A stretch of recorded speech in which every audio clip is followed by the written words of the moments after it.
Halo guys, ketemu lagi dengan saya Sinai Channel di sini. Saya sedikit bercerita tentang serba-serbi dalam kegiatan sosial atau pelayanan kepada mereka orang-orang yang tidak begitu dianggap penting di masyarakat, yang terpinggirkan, mereka-mereka yang memang punya masalah dengan kejiwaan. Sekian tahun kami menggeluti ini, dari tahun 91 sampai hari ini. Banyak sekali hal-hal yang terjadi yang kami alami. Tuhan menuntun kami masuk ke dalam dunia pelayanan ini bukan tanpa tantangan. Banyak tantangan yang kami alami. Terkadang ada perasaan muncul tiba-tiba, apa iya kok harus seperti ini? Tapi dengan seiring waktu, banyaknya orang yang Tuhan pulihkan lewat pelayanan kasih yang kami lakukan, membuat kembali semangat. Melayani orang-orang seperti ini memang kalau orang luar melihatnya gampang, apalagi zaman sekarang pelayanan seperti ini mulai menjamur di mana-mana. Kelihatannya mudah, kelihatannya enak, padahal tidak seperti yang dibayangkan. Kami melayani orang-orang seperti ini, meleburkan diri dengan mereka. Ya, pernah pengalaman-pengalaman pahit. Contoh, satu waktu satu klien kami mengalami sakit yang cukup lumayan parah, sampai BAB juga harus kita bersihkan sendiri, sementara lagi membersihkan bagian belakangnya atau pup kena ke wajah. Tentu gak masuk mulut guys. Itu kita harus tanggung, rasakan tanpa harus marah, karena itulah mereka. Intinya dalam pelayanan kasih seperti ini, ya harga diri, ego, semuanya harus dibuang jauh-jauh. Kalau orang melihat, kok enak ya, kok ada fasilitasnya, kok ada mobilnya, kok ada rumahnya, mereka tidak tahu bagaimana kami memulainya dengan susah payah.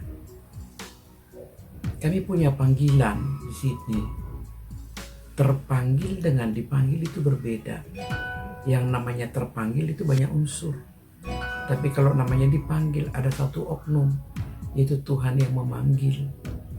Tapi walaupun Tuhan yang punya langit dan bumi yang memanggil, bukan berarti kami tidak punya tantangan. Tantangannya besar. Memulai pertama dengan satu jiwa, saya dengan suami dan anak, kami harus tidur di tikar selama 2 tahun. Mengalami yang namanya tidak makan. Mengalami yang namanya satu super mie dimasak satu untuk dimakan 10 orang. Saya buat kuahnya banyak untuk bisa kami makan bersama. Dan itu berlangsung selama 2 tahun. Kadang ada makanan, kadang tidak ada. Karena kami memang berpikirnya ya hanya melayani dengan hati, dengan kasih sayang. Gak pernah berpikir untuk bikin proposal ke sana, minta bantuan sana sini, tolong bantu kami untuk makan dan lain-lain. Kok tidak sampai hati? Karena kami sangat, mungkin orang berpikir terlalu polos, terlalu lugu, sampai ada teman berkata, melayani kayak gini kok lugu banget ya, gak punya proposal, minta sana minta sini. Saya tidak menyalahkan orang yang buat proposal, mungkin itu kemampuan mereka. Tapi berpikir kembali, kan Tuhan yang suruh. Masa Tuhan gak bertanggung jawab? Tuhan tentunya menguji kesetiaan kami, ketekunan kami, kemurnian hati kami, ketulusan hati kami, sehingga diizinkan mengalami kekurangan secara kebutuhan hari-harian. Sekali waktu saya pernah kehabisan uang sama sekali, ada tamunya kan harus dikasih makan. Tapi Tuhan itu ajaibnya begini guys, ada daun pepaya tetangga mencorong ke halaman rumah. Saya permisi guys, saya minta boleh nggak diambil daun pepayanya aja. Singkat cerita guys, boleh diambil dan saya olah untuk kami makan dengan tamu. Belum lagi yang kena tabok, pas mau potong kuku ditabok, suami saya ditabok, ditabok pakai tangan, pakai kaki sampai lidahnya dijahit sampai 6. Banyak sekali hal-hal yang terjadi yang memang secara manusia kalau orang nggak tahan, kalau bukan panggilan, pasti sudah menyerah. Orang hanya melihat sekarang, oh mobilnya kok ada ya. Itu kalau saya ceritakan panjang sekali. Mulainya dari tahun 91, dari naik sepeda ontel, naik sepeda motor yang tingginya gede itu, jemput pasien di jalanan teriak-teriak, ternyata hamil dan melahirkan tengah malam. Kami harus bonceng si bayi ini dalam kondisi pusar masih nempel di perutnya, bonceng naik sepeda ontel. Belum lagi ada pasien lagi harus naik genteng. Kami harus berjuang turunkan dari genteng, padahal rumah itu rumah ngontrak guys. Belum lagi ada pasien dari kampung Wonogiri, saya lagi masak tiba-tiba lari nyemplung ke sumur. Itu jantung deg-degan, aduh rasanya kayak gimana gitu. Ternyata puji Tuhan dia mau naik ke atas padahal sumurnya dalam. Belum lagi ada pasien yang nyemplung ke sungai. Banyak sekali yang terjadi yang Tuhan izinkan kami alami.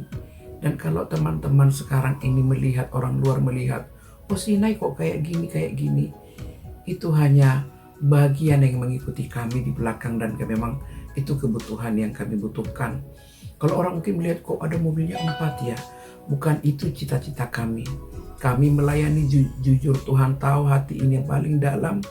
Melayani orang ini, melayani mereka ini, hanya melayani, berpikir bagaimana mereka sembuh, mendapatkan sentuhan kasih sayang, mereka sembuh. Tidak berpikir, oh kalau aku melayani kayak gini nanti aku jadi kaya, aku terkenal, aku jadi orang hebat, aku akan diakui. Sama sekali tidak. Tuhan tahu itu sama sekali tidak ada. Yang kami tahu, kami melayani dan melayani. Kalaupun sekarang ada materi, ada ini, itu semuanya embel-embel dari belakang. Jadi buat teman-teman yang ada di luar, jangan pernah berpikir, oh si A ini melayani pasti nyari ini.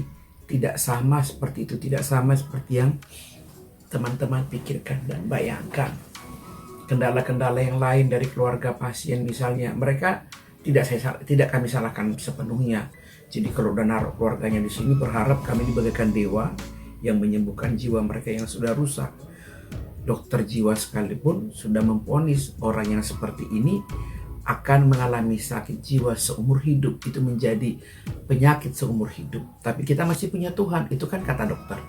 Tapi kita punya Tuhan yang menciptakan jiwa manusia. Kita masih punya pengharapan, masih membangun asa di dalam Tuhan.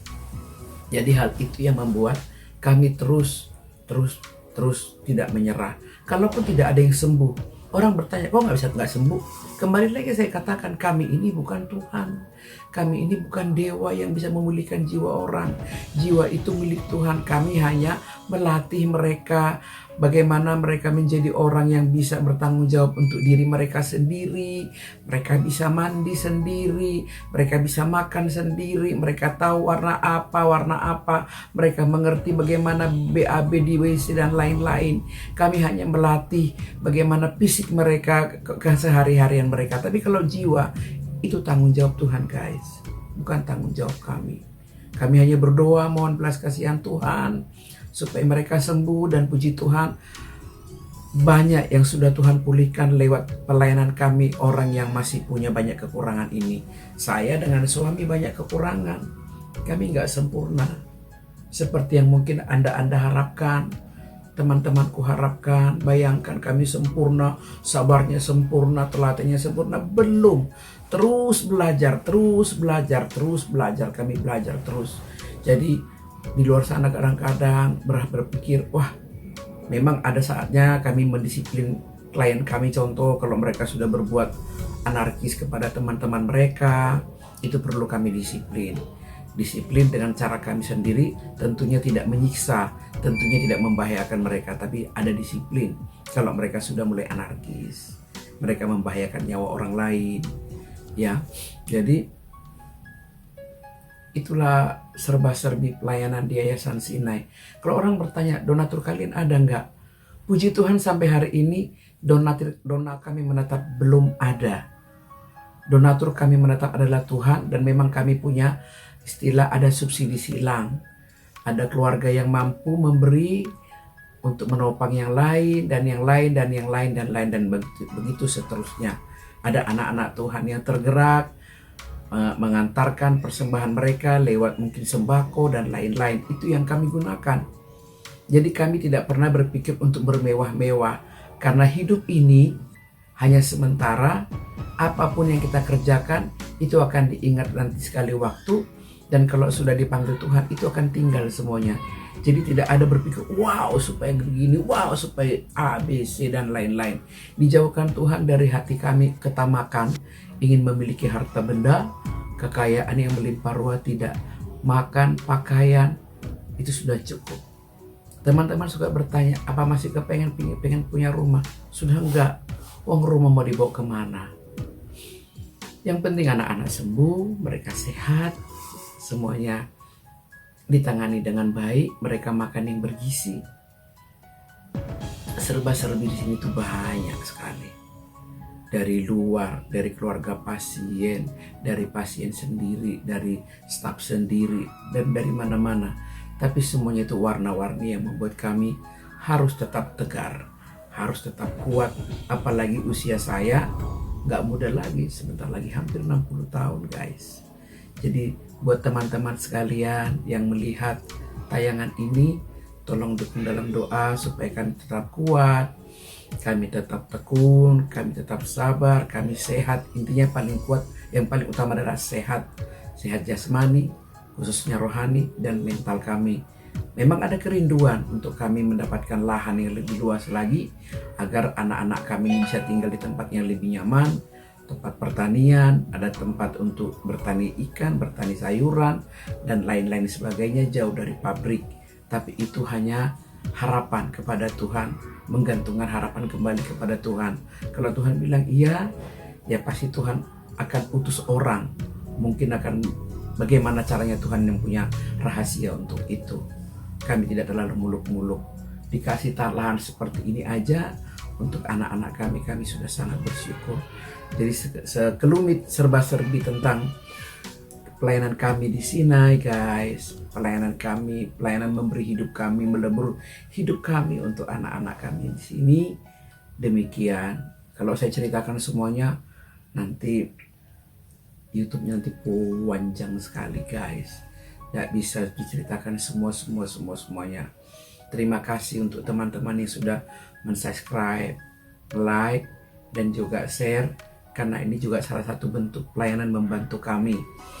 Jadi adanya dengan YouTube ini, kami makin semangat dan makin jadi berkat untuk orang banyak. Dengan kerendahan hati saya mohon bantu subscribe. God bless you.